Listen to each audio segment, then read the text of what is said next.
Bonjour tout le monde. Bonjour. Bonjour. Soyez le Bonjour. bienvenu. Et Merci. Merci.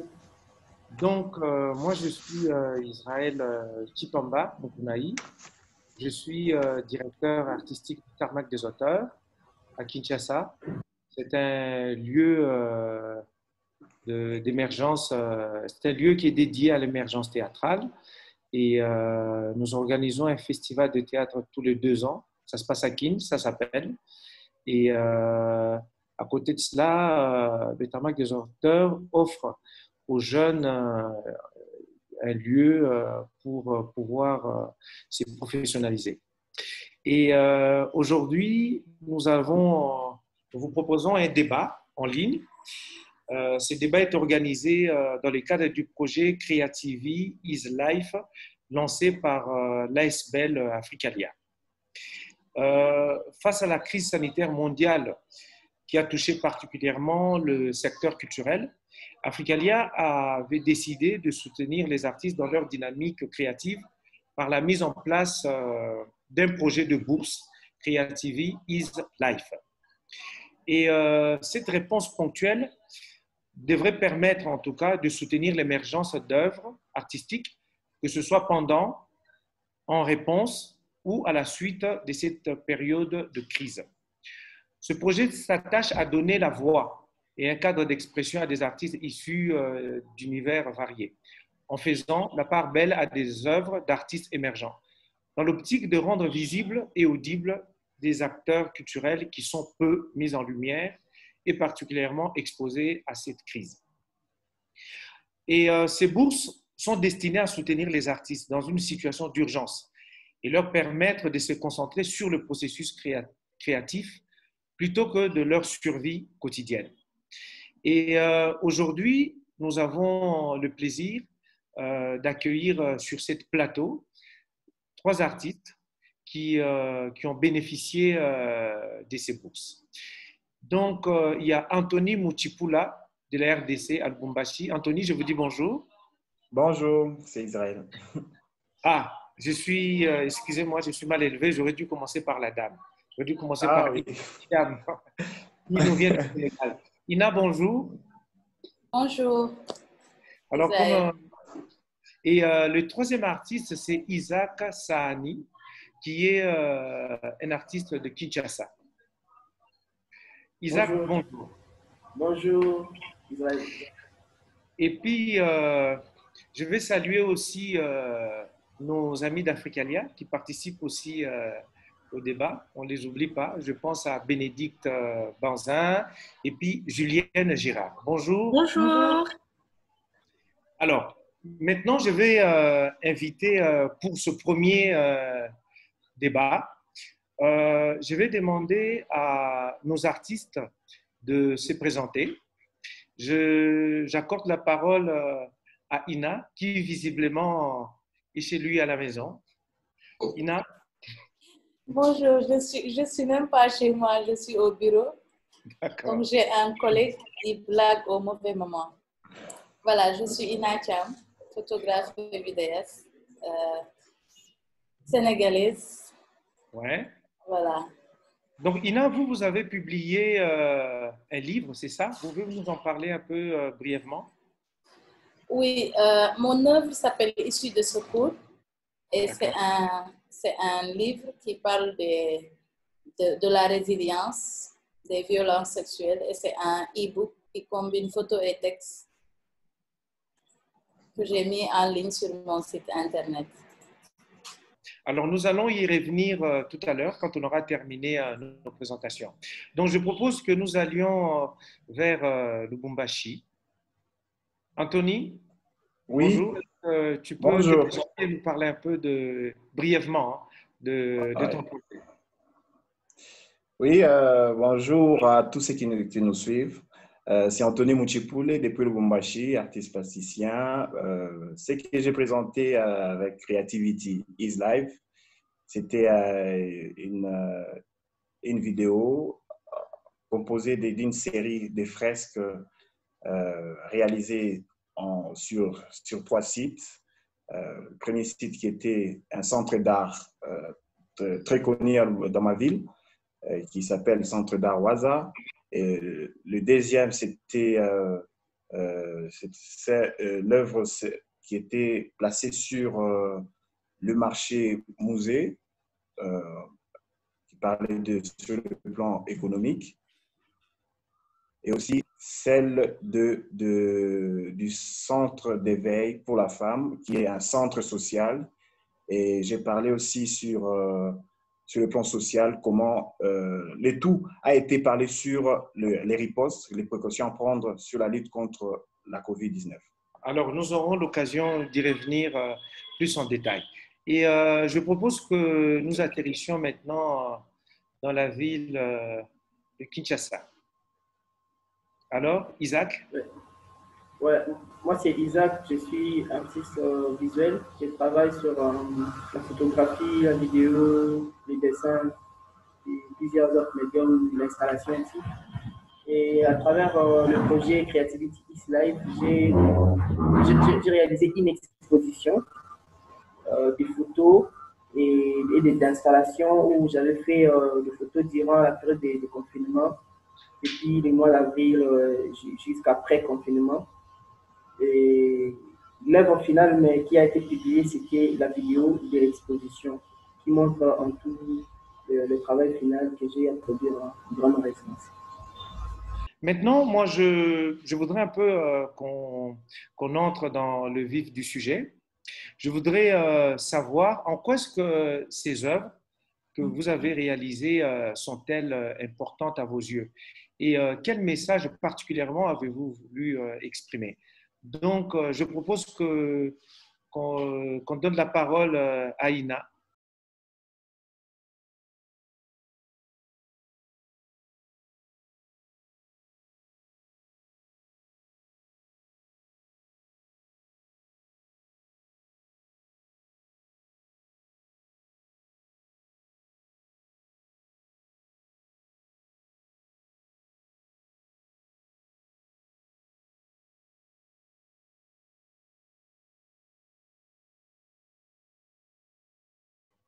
Ina?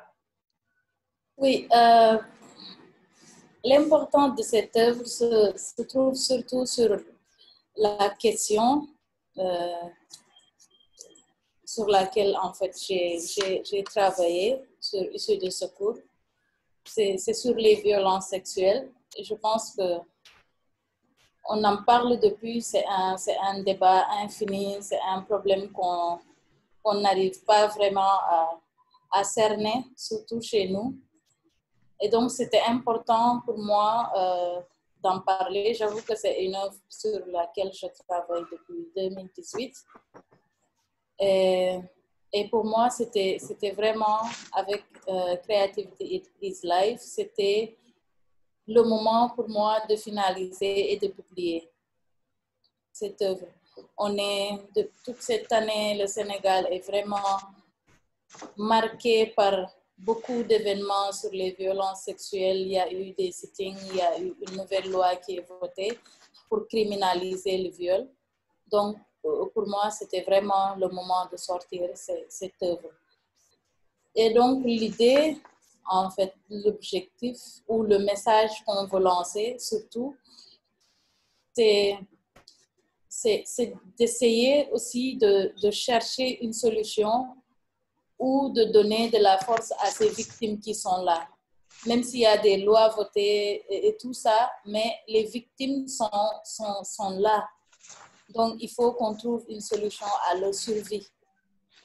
L'acte a été déjà fait, peut-être que le coupable est emprisonné, mais et après, cette victime, comment elle continue à vivre?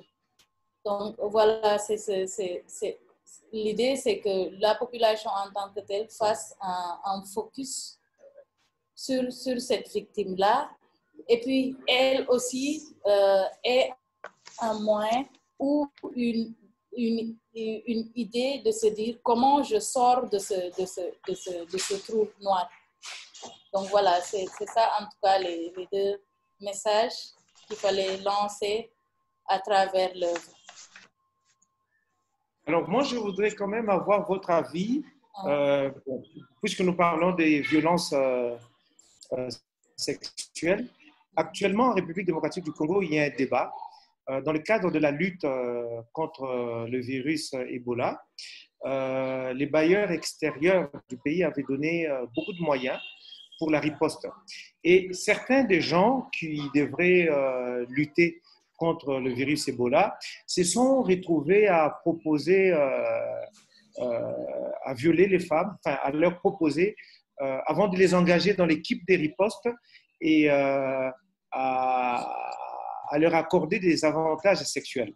Je voudrais un peu savoir, comme ça, à vif, qu'est-ce que vous en pensez lorsque des gens qui sont censés donner l'exemple, des gens qui travaillent pour des organisations internationales, ça donne à des telles pratiques. C'est quoi votre réaction?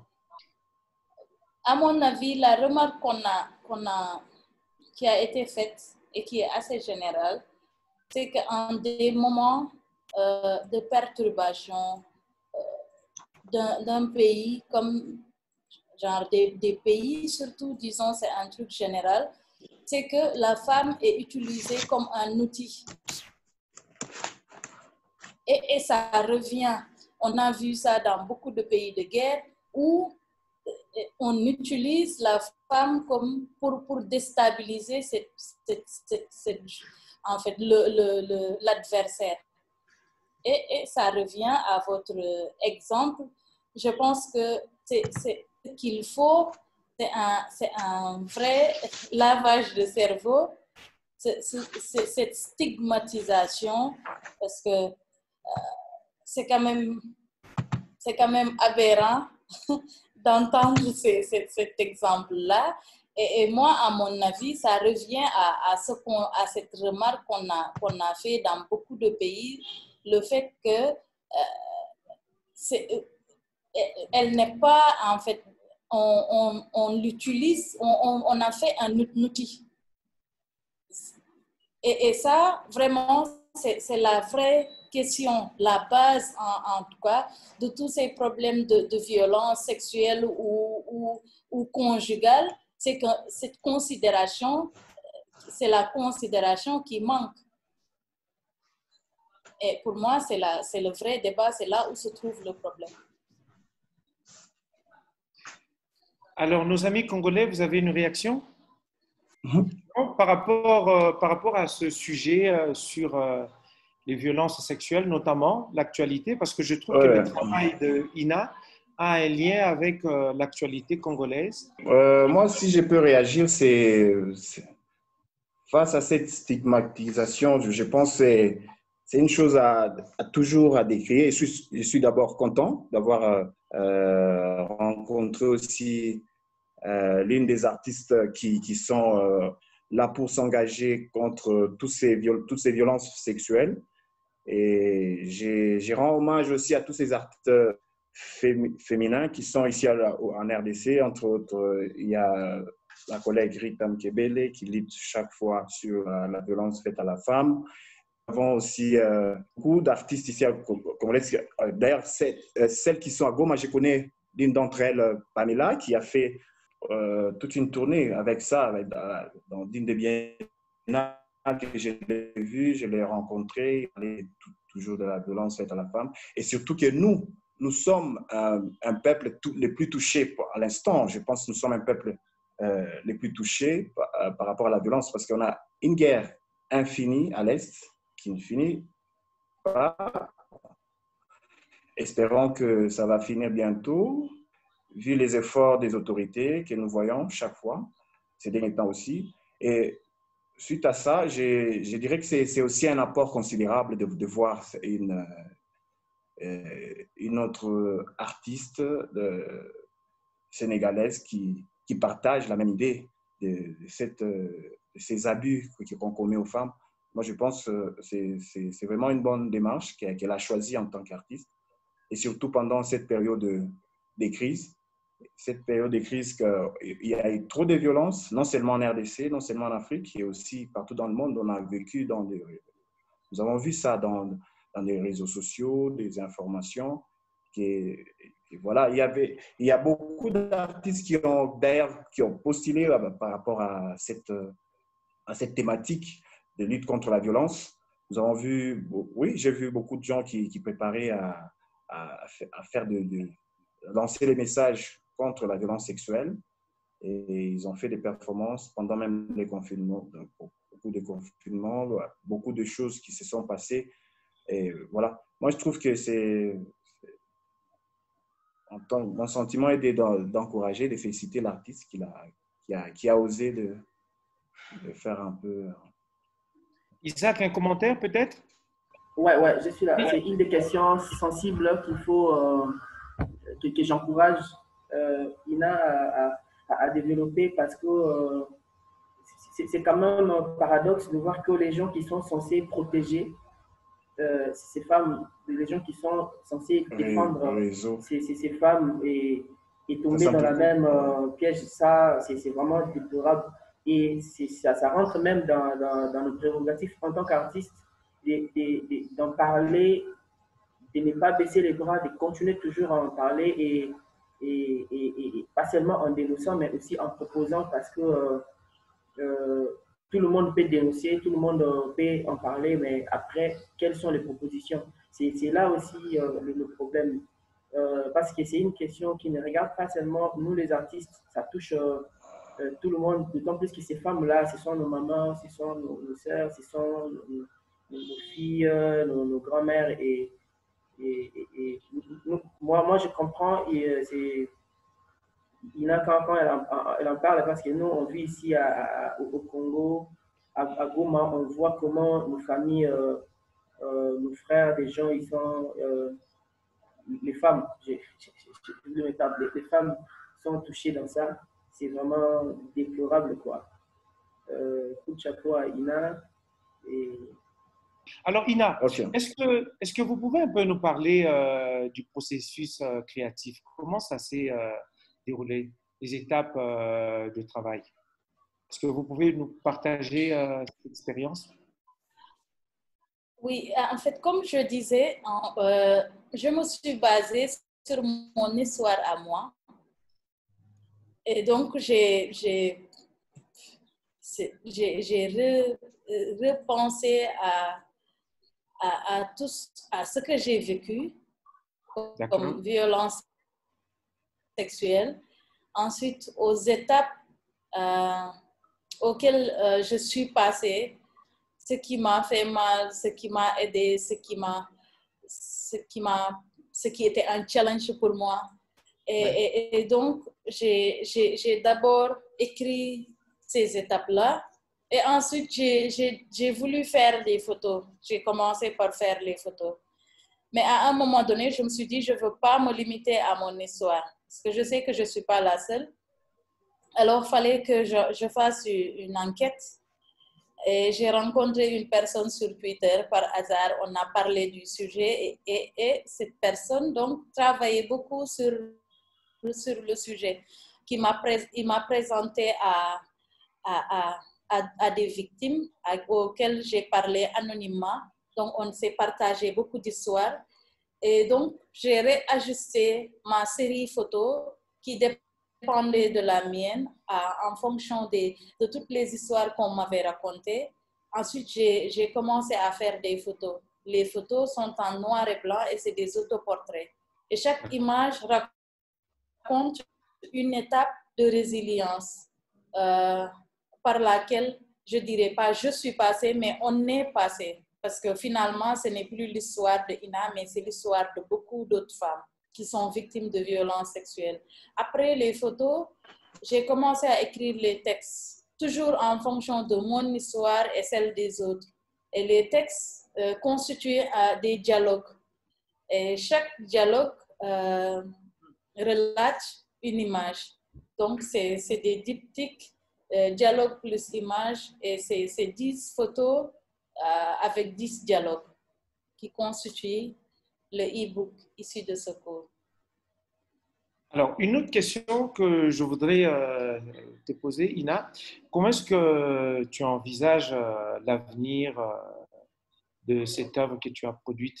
dans le cadre de la bourse qui t'a été accordée par Africalia. C'est quoi l'avenir de ce projet? Aujourd'hui, en fait, c'est en ligne, c'est un téléchargement mobile. Et bon, en fonction de tout ce qui s'est passé avec le virus, on ne pouvait pas bouger. Mais l'idée que j'ai, c'est que moins de 30% des Sénégalais sont connectés, peuvent acheter. Donc, il y a un gros pourcentage qui ne peut pas avoir accès à ce e-book. Donc, l'idée, c'est d'avoir une version physique et de faire le tour d'écoles, d'universités ou des bibliothèques, tout ça, pour que le public puisse avoir accès à l'œuvre. Et puis que faire des séances de lecture chez des jeunes filles, parce que l'idée, c'est vraiment de parler du sujet qui est un peu tabou ici au Sénégal, de parler du vrai problème, c'est que les violences sexuelles, la plupart, c'est dans les familles, c'est des membres de la famille et on n'ose pas vraiment poser le vrai sujet sur la table. Moi, l'idée, c'est de parler aux jeunes filles, de parler à des mamans à travers ce e-book. Alors, est-ce que le soutien d'Africalia, avant qu'on passe à un autre artiste, je voulais un peu savoir que ça a été quelque chose de déterminant. Est-ce que sans cette bourse, vous n'auriez pas pu réaliser? Oui. Donc, comme je l'ai dit, le projet, je l'ai commencé en 2018. J'ai fait les photos en octobre 2018. J'ai écrit les textes en juillet 2019. Donc, pendant tout ce temps, je voulais honnêtement le sortir en physique. Mais c'est un travail d'équipe. Il faut un graphiste. Il y avait une équipe déjà pour la photo, un directeur artistique, tout ça. C'est des gens que je connais. Et puis, il fallait un travail graphique énorme, toute la communication et tout ça. Donc, ce que je faisais, c'est que l'idée, c'était que je fasse des offres de services ailleurs pour pouvoir m'autofinancer et sortir l'œuvre. Aujourd'hui, avec le soutien d'Africalia, j'ai gagné vraiment beaucoup de temps. Donc, oui, j'avoue que c'est assez déterminant. Alors, merci beaucoup, Ina. Je pense que nous avons épuisé les minutes consacrées à votre œuvre. Et merci beaucoup. Mais ne nous quittez pas. Hein. Nous avons encore besoin de vous jusqu'à la fin de ces débats. Je propose que nous allions à Lubumbashi pour que Anthony nous parle un peu de son travail. Seul le travail libère, dit-on encore. Pour y parvenir, tu comprendras la nécessité de créer, développer et maintenir autour de toi un réseau d'échanges d'expériences avec ceux de tes pairs dont les pratiques bénéficient déjà d'une reconnaissance internationale, car il n'y a pas de nain sur les épaules d'un géant.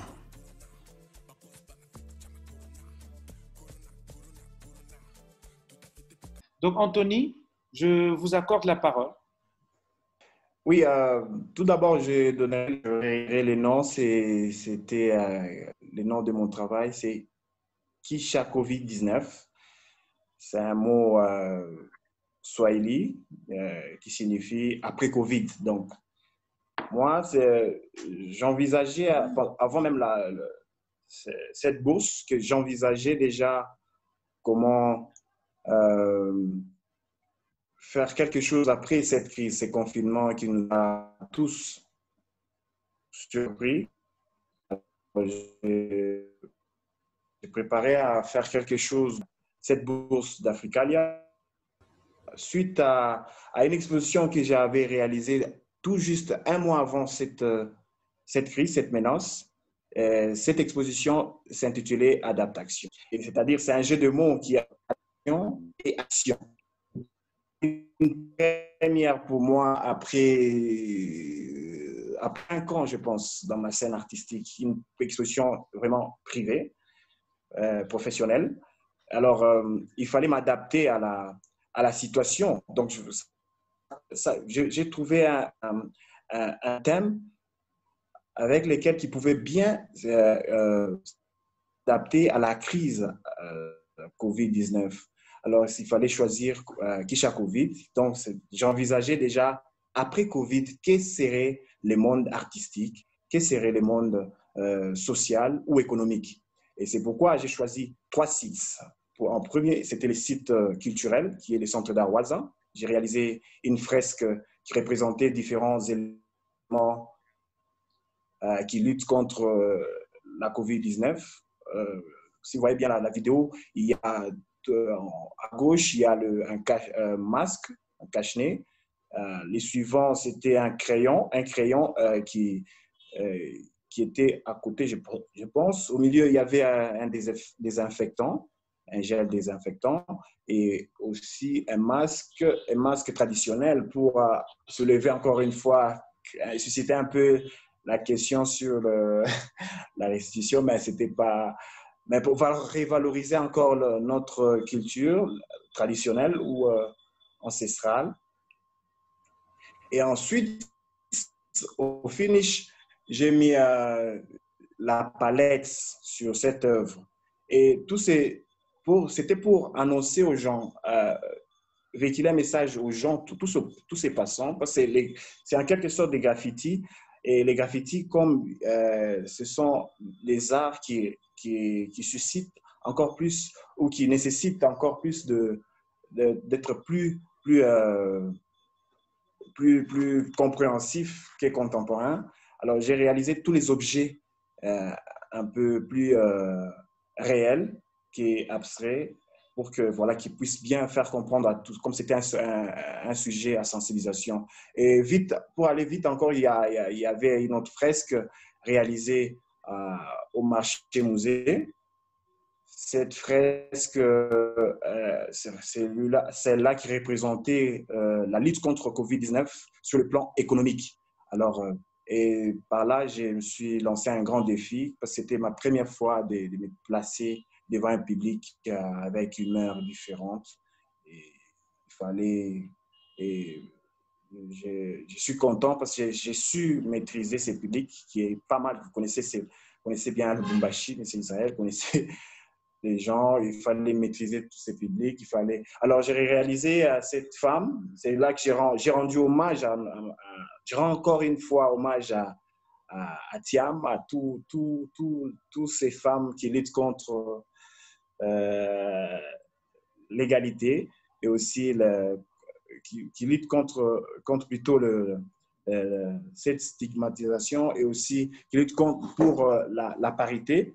Et j'ai réalisé cette femme qui tenait un cache-nez, qui était un symbole que j'explique bien dans cette vidéo, qui est, pour moi, la femme, c'est une héroïne de la COVID-19. Pour moi, au Congo, c'est elle qui, quand je vois les femmes pendant cette crise, qui se réveillent les matins, aller vendre dans le marché et nourrir ses enfants. Et je trouve que c'est une héroïne. Et malgré tous ces risques qu'elle a eus, moi, je trouve qu'il fallait rendre hommage à ma mère, rendre hommage à ma mère qui fut aussi une femme commerçante, rendre hommage aussi à toutes ces femmes qui parfois, malgré tous ces problèmes, parfois les confinements, parfois des problèmes politiques, non seulement sanitaires, il y a aussi des problèmes politiques parfois qui sont menacés. Alors, chaque fois, j'ai une pensée pieuse à elle. Et la dernière, c'était la fresque réalisée sur un site social que j'ai parlé tantôt à la présentation. C'était un centre d'éveil à la femme qui s'est transformé aussi, bon, pas tellement transformé, mais pour moi, c'est un centre qui encadre maintenant, là où je travaille, j'évolue aussi, qui encadre encore les enfants de la rue. J'ai réalisé un personnage d'un petit garçon qui était une représentation de ces enfants de la rue qui, pour moi, étaient des grands vecteurs transmetteurs de Covid-19.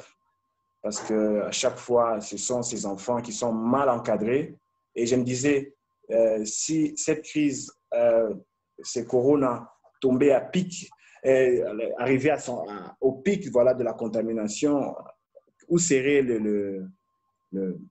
les sorts de ces enfants qui sont parfois exposés à beaucoup de choses, aux intempéries, à tout ça.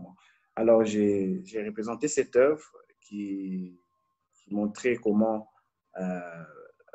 cet enfant devait être dégagé de toutes ces Covid, qui pour moi, Covid représentait toute cette saleté. Et voilà, qu'il y avait une main d'une grande personne qui nettoyait l'enfant forcément, et d'autres mains tout à côté qui représentaient l'affection, l'éducation, parce qu'il y avait des mains qui représentaient des stylos, qui tenaient des stylos, un cœur qui représente l'affection, et les stylos qui représentent l'éducation, parce que là où j'encadre, tout juste derrière, parce qu'il y a des photos que je n'ai pas voulu le publier, je vais peut-être après, des photos avec les enfants qui étaient des enfants de la rue, dans l'enceinte où j'encadre les enfants. Et ces enfants-là sont devenus des vrais citoyens utiles, ils s'étudient, ils se sont métamorphosés complètement. Et j'ai dit, c'était un bel exemple à montrer à toutes ces autorités qui parfois, qui oublient que ce sont les enfants parfois de la rue qui peuvent encore une fois contaminer la population. Et non seulement tous ces gens-là voilà, les autorités espèrent en luttant contre. C'était ça les messages. Ouais.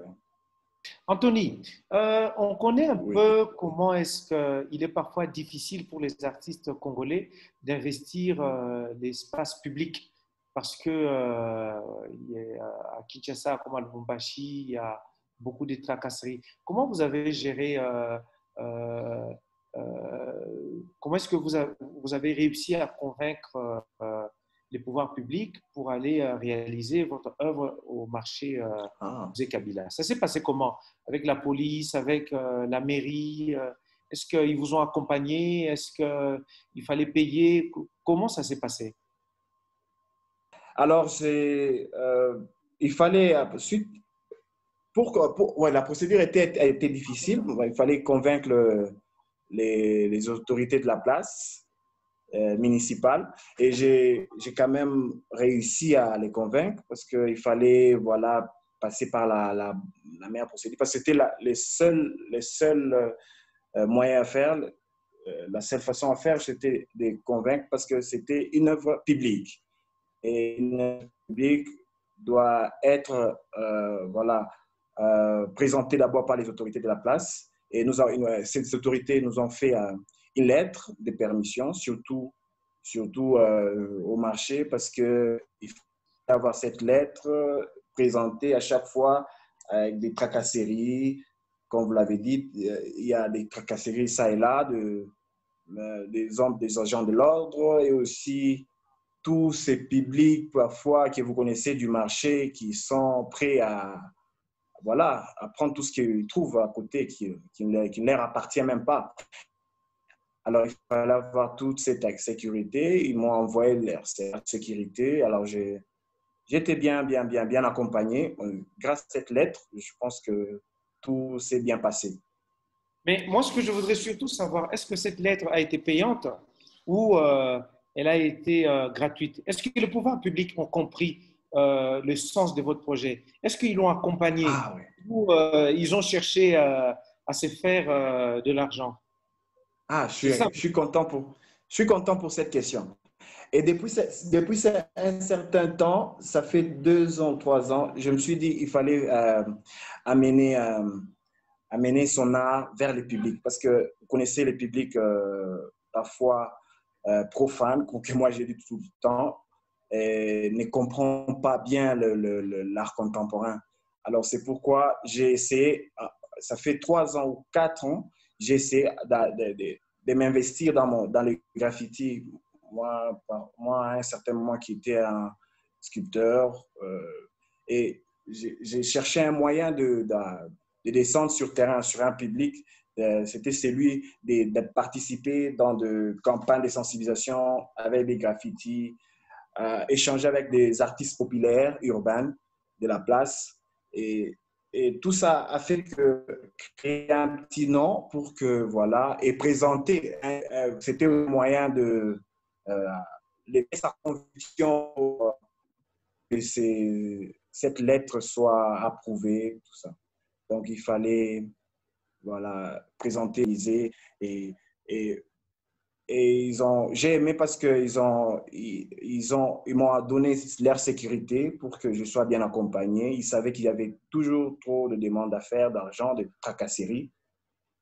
Mais grâce à ces palmarès, avec ces pièces à conviction, ils ont été convaincus. Et surtout que j'envisageais déjà bien avant comment créer toute une campagne avec des artistes de la place, avec des graffitis, comment embellir la ville avec une commissaire culturelle qui était de la ville. J'ai envisagé bien avant, ça n'a pas été, il fallait attendre. Et pour moi, avec la bourse d'Africalia, c'était une occasion d'essayer de convaincre. Et je pense que ça commençait déjà à porter des fruits. Alors, Anthony, moi, je voudrais un peu savoir quel est Ouais. l'avenir de la création de fresques murales à Lubumbashi. Est-ce que vous pensez que c'est une discipline qui a de l'avenir, qui tend à se généraliser? Est-ce qu'il y a des jeunes qui s'intéressent à cette discipline artistique? Oui, vraiment, il y a des jeunes, ouais, il y a des jeunes qui s'intéressent. Et ils ont compris l'essence, parce qu'il y a des ateliers que nous faisons avec des étudiants de la place, et nous donnons l'essence, la nécessité de ces disciplines, l'essence de tout ce que nous faisons. Et il y a de l'avenir, je le sens, parce que à un certain, c'est un art qui va de pair avec parfois la musique. Parce qu'à chaque fois, je vois dans ma ville pendant un petit moment, ces derniers temps, que je suis en train de voir comment le public est accro à l'art et surtout sur l'art. Tout le monde est devenu apprenti dans l'art. Il y a trop de sollicitations qu'avant. Aujourd'hui, il y a des ateliers des dames qui nous cherchent parfois à leur apprendre à dessiner, à leur apprendre à peindre, à n'importe que nous ne voulons pas être des Picasso, mais connaître seulement comment tenir un crayon, un pinceau, faire des mélanges. Et nous avons toutes ces sollicitations et c'est ce qui nous motive jusqu'à aujourd'hui. Et je sens qu'il y a de l'avenir dans cette discipline qui était négligée. Pourquoi pas moi aussi, parce que je suis domaine des sculptures, qui est un domaine de prédilection. Et voilà, j'ai essayé. C'est pourquoi, si vous vous remarquez bien dans mes fresques, il y a ces jonctions, ces mélanges entre. Il y a un côté sculpture qui est là. Et j'ai des ajouts de sculptures. Il y a des bouteilles que j'ai collées, surtout au marché musée. Il y a des bouteilles peintes en couleur de cuivre pour valoriser, parce que j'ai commencé par la discipline, la dinanderie, jadis, voilà, la colonie belge disait. Nous, on appelait, dans notre époque, c'est les métals battus. Et c'est pourquoi dans toutes les œuvres que j'ai, tout au long de la performance, il n'y avait pas manque de cette coloration du cuivre pour encore donner cette identité louchoise et aussi de mon domaine de prédilection qui est les métals battus, ensuite sculpture. Et aujourd'hui, association de tout qui fait un peu de fresques ou graffiti. Anthony, pour ceux qui connaissent un peu la ville de Lubumbashi, nous savons que c'est l'une des villes de la RDC qui est plus ou moins bien gérée. Les bâtiments coloniaux sont toujours intacts, entretenus. Il y a une certaine mentalité en tout cas, il y a un certain souci de préserver le patrimoine colonial, en tout cas sur le plan architectural. Et, euh, et je vois bien que votre projet, vous l'avez réalisé dans la commune même, au centre-ville. Mais est-ce que vous pensez vraiment, les Bumbashi, où vous semblez développer votre projet, sont prêts comme ça à vous offrir leur mur pour poursuivre votre travail, votre création? Est-ce que vous pensez que ces gens-là sont suffisamment à même de, de, de vous céder leur mur pour réaliser vos fresques murales? Ah oui, je suis. D'ailleurs, ça s'est fait même avant ces projets. D'accord? Comme j'avais déjà réalisé beaucoup de graffitis sur différents sites artistiques ou centres d'art. Ouais. Et comme on a l'habitude, nous, artistes, de partager ou publier nos œuvres. Et il y a des contacts que j'ai recevés pour décorer différentes maisons, chambres, voilà. Et il y a déjà un grand pas sur ça, sur le décor de graffiti.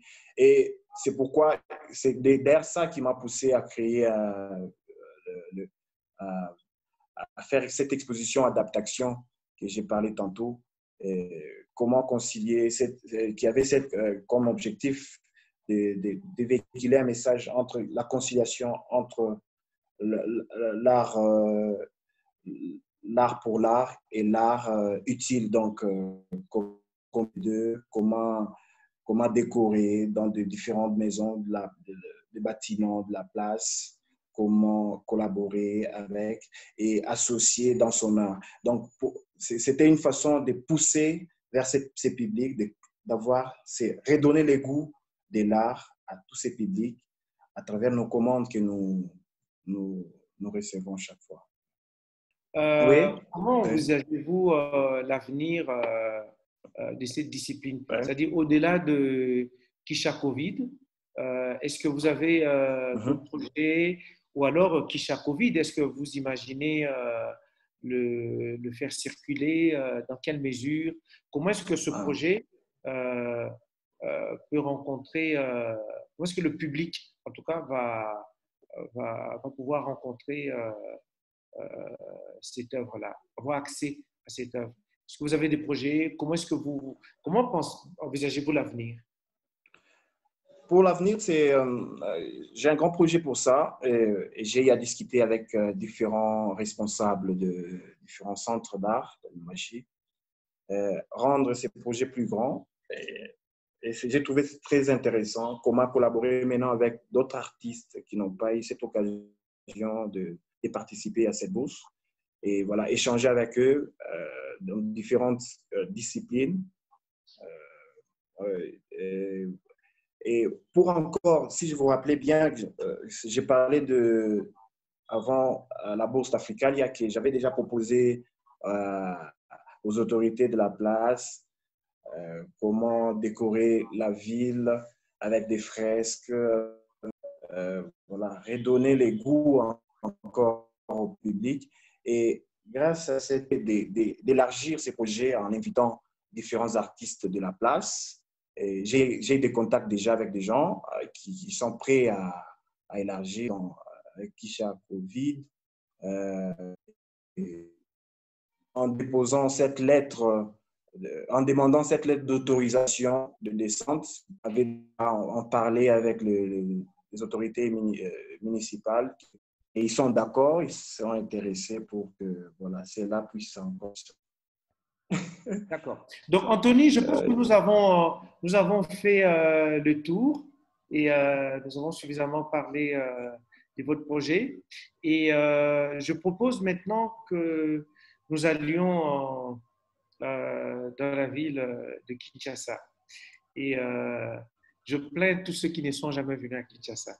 Allez à Kinshasa et mourrez. C'est une belle ville.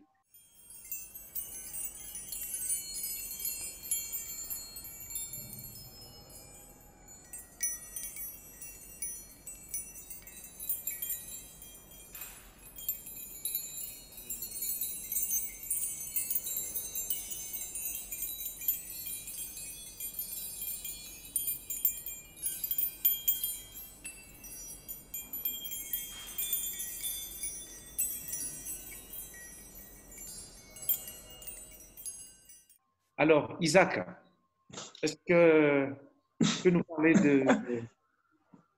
est-ce que tu peux nous parler de ton projet? Oui, déjà pour rappeler le titre du projet, c'était Villemont. Ouais, Et Villemont, c'est un projet qui a commencé bien avant, mais dans un autre contexte, notamment dans le contexte économique et politique, où pour ceux qui sont au Congo, à Kinshasa ou même ailleurs, il y a un moment où on parlait des journées Villemont, où il y avait des journées Villemont qui ont été décrétées à Kinshasa par les opposants avant vers la fin du mandat de l'ex-président Joseph Kabila. Et on a connu des journées comme ça ici où il y avait des descentes dans la rue, rien ne marchait, toutes les boutiques, les écoles, les églises, les pharmacies, tout était bloqué. Et voire même d'autres euh, services publics, des entreprises publiques. Et c'est là que j'avais réfléchi, qu'est-ce que je pouvais faire, moi, en tant qu'artiste, proposer, travailler quelque chose, quoi. Et du coup, je suis tombé sur une idée où je devrais photographier pendant ces journées-là les boutiques qui sont fermées, donc juste faire des gros plans, des cadenas, des boutiques fermées, des églises fermées, des bureaux, des partout où je voyais des cadenas fermés. J'ai commencé à faire ça. Et, mais même pendant que j'étais en train de photographier, dans ma tête, l'idée de Villemont, il n'y avait pas comme titre. Et c'est après que l'idée me viendra sur les nommer ça Villemont, parce que voilà, c'est naturel que j'ai travaillé ce projet-là dans ces contextes-là, Villemont, et que naturellement aussi, je pouvais garder les mêmes titres du projet. Et alors, quand il y a eu l'appel à candidature d'Africalia, je me suis dit, tiens, parce que nous étions déjà confinés, j'ai vu, on était déjà pendant le moment des confinements. Et en ces moments-là, je me dis, OK, je vais proposer à Africalia ce projet. Et il travaille maintenant dans le contexte du coronavirus, de la pandémie ici. Mais bizarrement, ce qui était bizarre, c'est que là où moi, je devais travailler, photographier, c'était dans les centres-villes, pour ceux qui connaissent Kinshasa, dans la commune de la Gombe, où tout est centré, l'administration publique, toutes les institutions possibles, des banques, des grandes boutiques, les marchés centraux, tout était à Gombe. Et là, tout était fermé. Et comme je devais travailler là-bas, il n'y avait pas accès. Et en tant qu'artiste, je devrais me casser la tête, je devais négocier. J'ai suis arrivé là où il y avait des barrières parce que ne pouvait entrer que celui qui avait la carte comme une carte de résidence, quoi. Une autorisation qui te donne accès, tu prouves que tu es résident à Gombe. Et moi, je n'étais pas résident à Gombe, moi j'étais hors Gombe. Et là, j'étais obligé de négocier avec tous les services de sécurité, notamment les services de renseignement, la police, l'armée, les DEMI. Il y avait plein de services de sécurité identifiés et non identifiés là. Et j'ai dit, et puis moi, je suis artiste, j'ai fait un travail de recherche sur la manière dont tout est fermé là, tout est bloqué. Et voilà, il y a eu des petites complications, mais il a fallu négocier et voilà, et payer quelque chose. J'ai commencé à chaque étape, il fallait payer et tout. Voilà. Et j'ai fait des photos pendant près de 2 mois comme ça.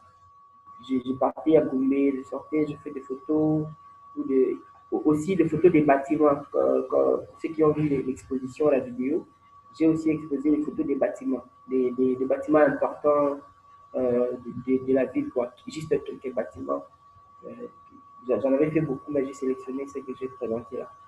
Donc voilà, j'ai fait des photos et après, il a fallu faire un travail de post-production parce que le travail final qu'il fallait présenter, ça devait être une exposition d'une grande installation photo en mosaïque. Alors, j'avais fait plus de 2000 photos, mais il a fallu 2000 photos des cadenas fermés. Mais il a fallu faire une editing, sélectionner quelques photos, monter selon l'esthétique que moi j'avais choisi de présenter, comme vous avez vu là. J'ai sélectionné des photos. Après l'étape de sélection, j'ai procédé par les montages parce que il a fallu placer telle couleur là-bas, telle, créer. C'est selon ce que moi je réfléchissais, bien sûr, dans ma tête, quoi. Après l'étape du montage. Mais en parallèle aussi, il y avait aussi euh, une étape où j'ai collectionné des clés. Parce que vous avez vu, il y a eu l'installation de plus de 1000 clés que j'ai installées au mur là. Et il a fallu aller partout, ça chez les gens, récupérer des clés de maison que les gens n'utilisent plus. Euh, et parfois même, il y a des gens qui pouvaient il y a des gens qui ont accepté de me donner gratuitement quand j'ai expliqué le projet, parce que c'est là aussi le problème. Il y a d'autres choses que je pouvais aussi m'en procurer facilement, acheter, mais avant tout, même si je pouvais acheter, mais il a fallu discuter avec les gens, leur dire dans quel contexte et le pourquoi j'ai besoin de ces éléments-là.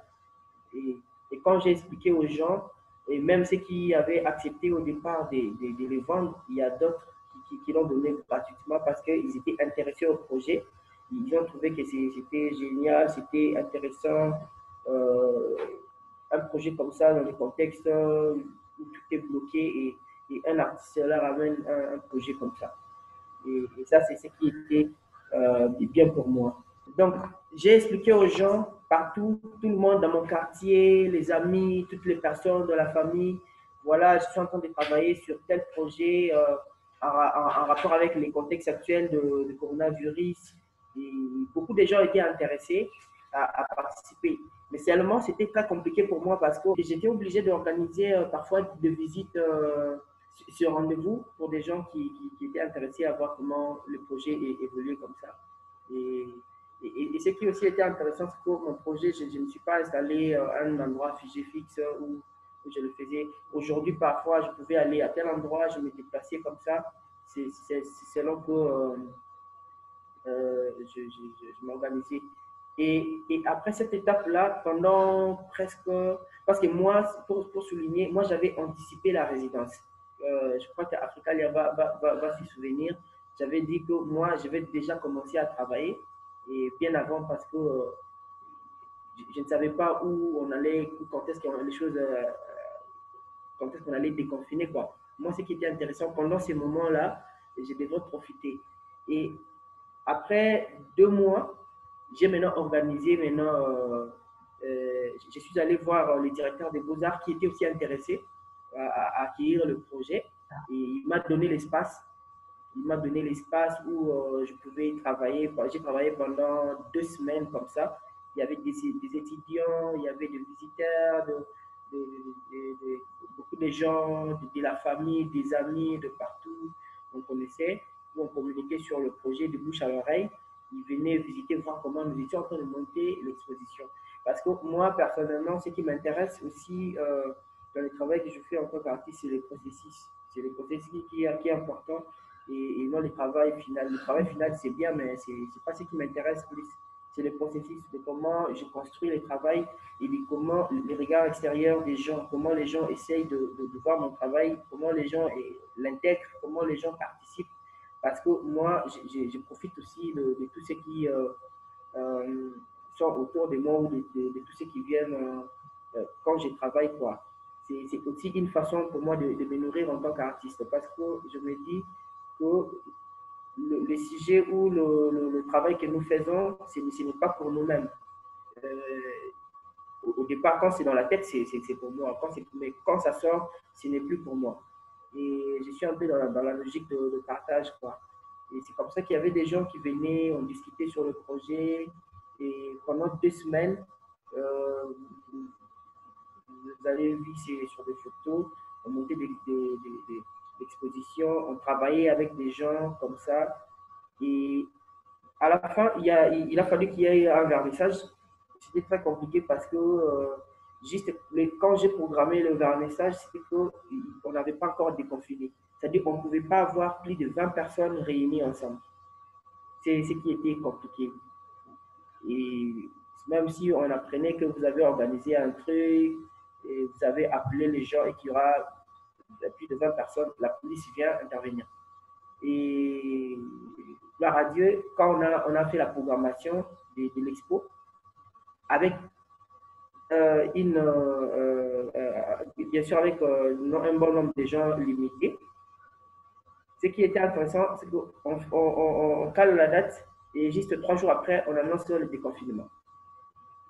Et là, quand même, ça, moi j'avais aimé, j'ai profité de ça. On a organisé les premières visites pendant 3 jours parce que après les jours de travaux où beaucoup de gens venaient, et pendant les 3 jours-là, 3-4 jours, que l'Académie des Beaux-Arts nous avait laissé l'espace, il y a eu des étudiants, il y a eu beaucoup de gens qui sont venus voir l'exposition, on a échangé et c'était super quoi. Et il y a eu de bons retours, je dirais de bons retours sur le projet. Et ça, il y a beaucoup de gens maintenant qui ont dit, mais pourquoi c'est seulement ici, nous on aimerait voir ça aussi sur notre avenir et tout. Ça aussi, c'était l'idée, mais organiser l'expo pour cette fois-ci, comme j'avais pensé, la logistique ne m'avait pas permis de le faire en public, notamment sur la question du contexte de Corona où on ne pouvait pas avoir plus de gens réunis, mais aussi sur l'organisation de l'espace. Et voilà, et pour anticiper la question qu'Israël avait posée sur l'avenir des lèvres, c'est là même que je pense, après ici, comment organiser une expo publique ouverte à tout le monde dans la rue, dans des espaces que j'ai déjà même repérés. Et ça, je travaille ça pour prochainement. Alors, on peut déjà savoir quels sont les espaces que vous avez repérés pour la suite du projet? Oui, il y a des écoles, d'abord. Il y a une école, il y a une des avenues vers Barumbu, il y a vers le marché de Bitabe, à Massina. Ouais. Oui, à Massina, le marché de Bitabe. Je pose la question parce que je sais que la plupart des jeunes artistes, en tout cas vos camarades issus de l'Académie des Beaux-Arts, vous gravitez toujours autour de l'Académie des Beaux-Arts, hein, Linguala, commune de Kinshasa.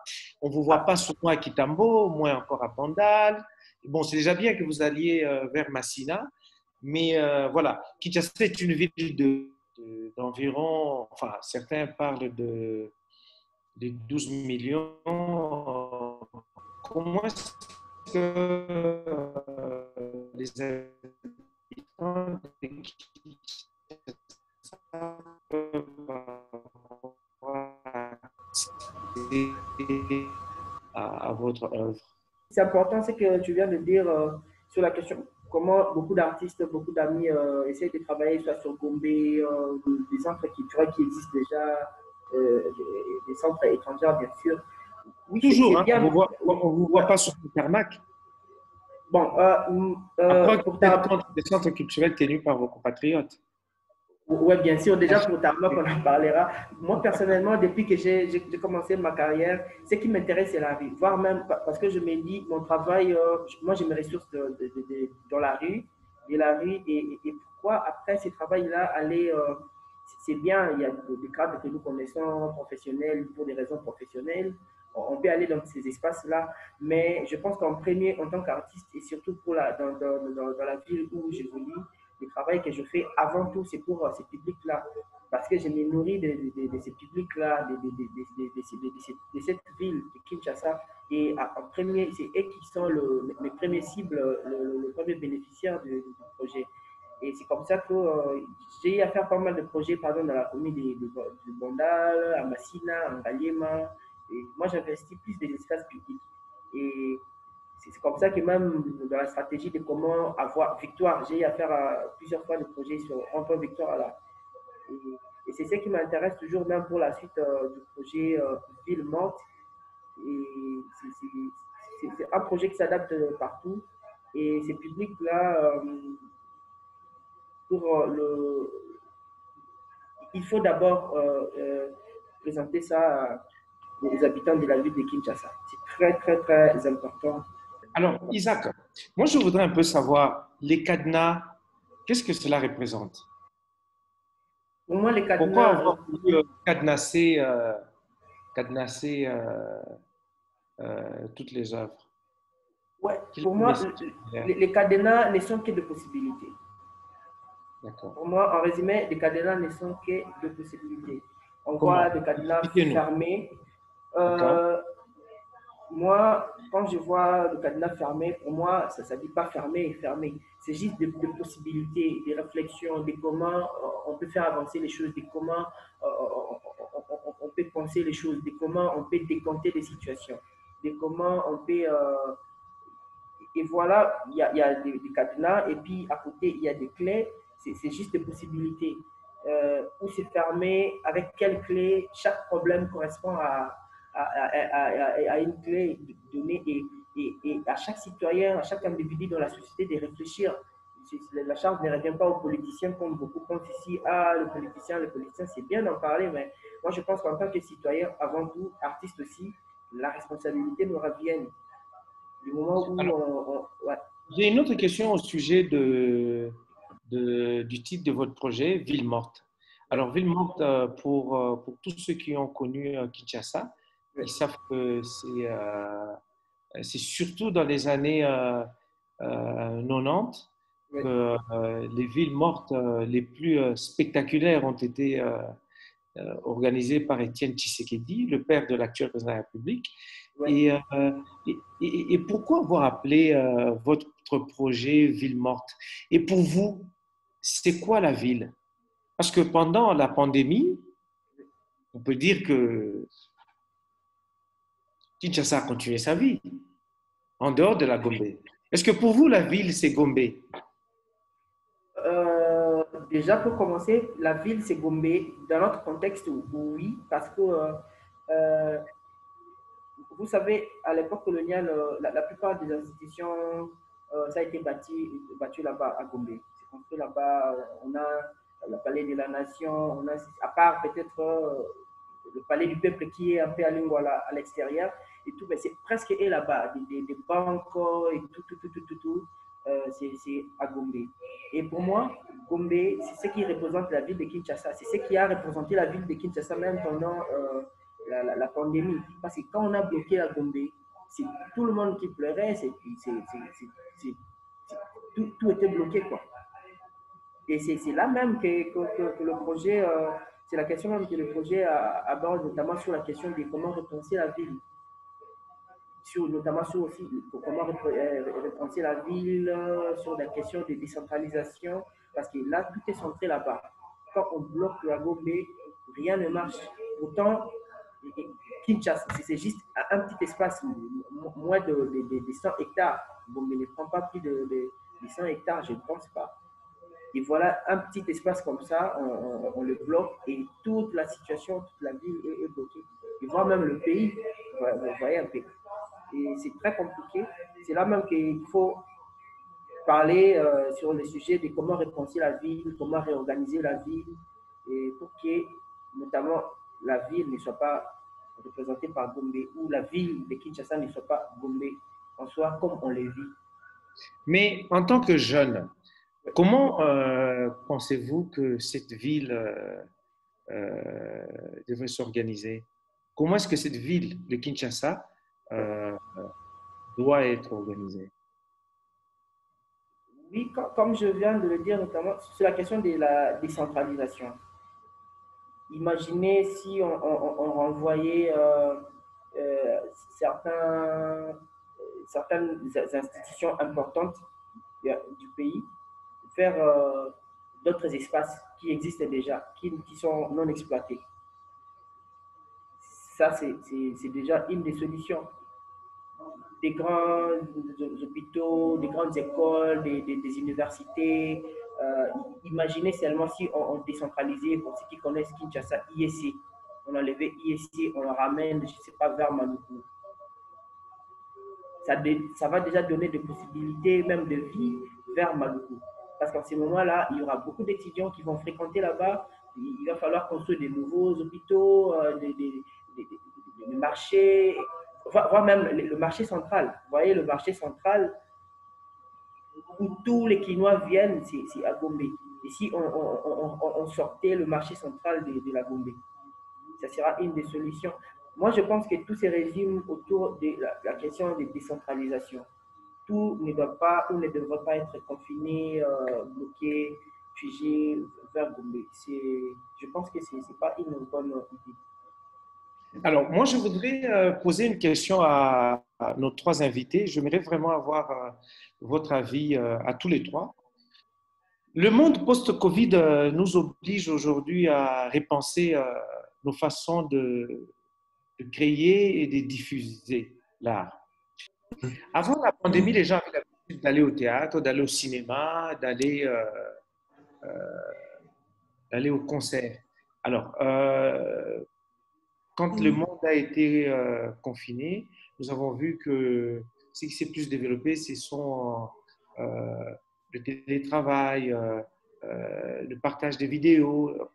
Les nouvelles technologies se sont vraiment développées. C'est devenu un mode de diffusion que les artistes utilisent aujourd'hui. Est-ce que cela ne vous fait pas peur de perdre le contact direct avec le public? La question, évidemment, est posée à nos trois invités. Est-ce que vous avez entendu ma question ou pas? Oui. Oui, je peux. Oui, allez-y. Ouais. Bon, bon, avoir peur de perdre le contact avec notre public, non, je pense pas. Moi, personnellement, je n'ai pas peur.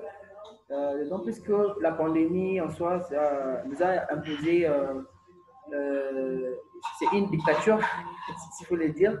Et là, on est obligé de vivre avec. Et quant à nous maintenant, chacun dans sa discipline, de voir comment il peut surmonter ça. Comment on peut avoir des nouvelles perspectives, comment on peut créer d'autres chemins, comment on peut explorer d'autres possibilités. C'est un peu ça. Voilà, parce que si on nous disait que voilà, aujourd'hui, qu'il n'y ait plus de salles de cinéma, qu'il n'y ait plus des expos physiques et tout, ben, on réfléchit comment on va surmonter à ça. Parce que je ne pense pas qu'on est obligé de continuer à vivre. La vie, ce n'est pas la routine. Bien sûr, il y a on parlerait de la routine, mais la question d'explorer de nouvelles possibilités, je pense que c'est là où, aussi, en tant que créateur, moi, j'ai intérêt, ou je pense que ce coronavirus nous donnerait des possibilités ou d'avoir intérêt à continuer à vivre avec, bien que c'est difficile, on le sait. Alors, Anthony, Nina, vous réagissez? Moi, je réagis. Je suis obligé de réagir parce que la question est tellement m'appartient aussi. C'est par rapport à avoir peur à perdre contact avec le public. Moi, je trouve pas du tout. Surtout que si vous m'avez bien compris dans tout me dire que j'ai rencontré trop de difficultés par rapport à la production. Il a fallu 5 ans près pour que je fasse une exposition encore plus professionnelle. C'était cette année, au début de cette année, donc en janvier. Et il fallait que voilà, j'utilise ou je choisisse un thème qui est adaptation. Donc, c'était pour accompagner voilà, tout ce que j'ai fait, mon parcours était accompagné par un thème qui est adaptation. Alors, Creativities Live a poussé encore une fois et voilà, d'enrichir cette démarche qui est celle de l'adaptation. Donc, pour moi, j'ai compris à certains moments qu'il fallait s'adapter à la situation surtout celle de la crise COVID-19. Et c'est pourquoi je sensibilise à travers cette œuvre de Kisha Covid, après Covid, qu'est-ce que je dois qui doit faire? Qu'est-ce que nous devons faire en tant que, pas seulement les artistes, les commerçants? Pourquoi j'ai choisi ces trois aspects clés qui sont même des aspects, des bases du développement de la RDC, pour moi, l'économie, la culture aussi, très importante, et le social. Et ce sont les trois aspects que j'ai choisis pour que, voilà, pousser encore une fois, revaloriser encore une fois mon métier, ma discipline de l'art, que ça peut être aussi un grand secteur qui peut encore une fois sensibiliser et pousser encore une fois à tous ces publics à s'adapter par rapport à la crise. Donc, quant à moi, en tant qu'artiste, je n'ai pas peur, je n'avais aucune peur de perdre le public, autant plus que je les rencontre partout. Moi, je suis un artiste quelquefois de la rue, et surtout que j'avais dans mon projet, dans ma fiche d'Africalia, fiche de candidature, il y a des photos qui présentent des œuvres déjà sur un centre de la ville, du centre-ville, à Lubumbashi. Il y a un mur externe, un mur que j'ai utilisé comme un tableau noir scolaire qui est accessible à tout le monde, et même aux enfants de la rue, à tous ces publics un peu profanes. D'ailleurs, et aussi les artistes professionnels qui ne cessent, que moi d'ailleurs je les motive, je les pousse à poser leur signature, leur dessin, leur poésie. Et moi je trouve que c'est depuis longtemps que j'ai compris qu'il fallait, dans ce monde artistique, le choix au Congolais, il fallait toujours s'adapter à différentes situations. Ina? Comme on a connu pire.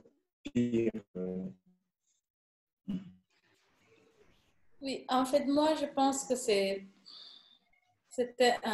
un moyen. J'ai beaucoup positivisé en me disant, allez, c'est le moment pour toi de t'asseoir et de finir tous les projets que tu avais commencés. Mais aussi de vraiment travailler virtuellement. Parce que moi, personnellement, je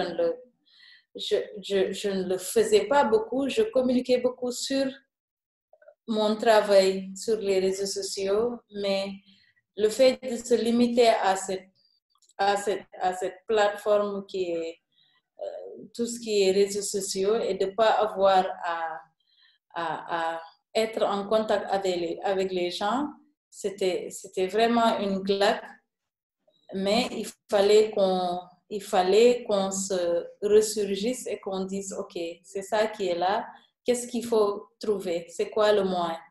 Donc, pour moi, c'est le moment pour nous de travailler avec ce public à distance, et puis que quand la situation va rentrer dans l'ordre, on aura maintenant deux publics. Ceux avec qui on était physiquement, qu'on se voit, et tout ce qui est exposition, salle d'exposition, tout ça, salle de cinéma. Et puis, cette nouvelle option qu'on a adoptée face au virus. Donc, moi, je pense qu'il faut impérativement positiviser et multiplier la création. Si on parle honnêtement, beaucoup d'artistes qui se sont ressurgis très tôt ont eu beaucoup d'idées, ont eu à créer vraiment plus que si jamais il n'y avait pas eu le virus. Donc, c'est l'avis d'Anthony et d'Isaac aussi. Donc, ce moment de confinement a été pour vous le moyen d'avancer sur vos projets. C'est bien ça? Donc, on va dire que le Covid a eu un impact positif. Pour moi, en tout cas, c'était le cas. Pour moi.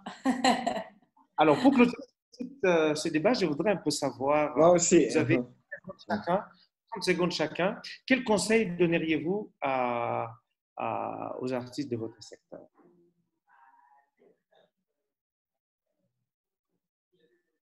Anthony, un conseil? Je propose qu'on clôture avec… Ah oui. Okay. Ah oui, conseil. OK. C'est Nina qui va clôturer. OK. Ouais, un conseil à donner aux artistes. les artistes, tous les artistes que je connais, bon, ceux qui me connaissent aussi, un conseil à leur donner, c'est voilà, de continuer à s'adapter. Je continue à marcher pour un métier comme le nôtre, surtout dans notre pays. Et c'est pourquoi dans cette vidéo, il y a comment je raconte les difficultés que nous rencontrons dans notre secteur culturel.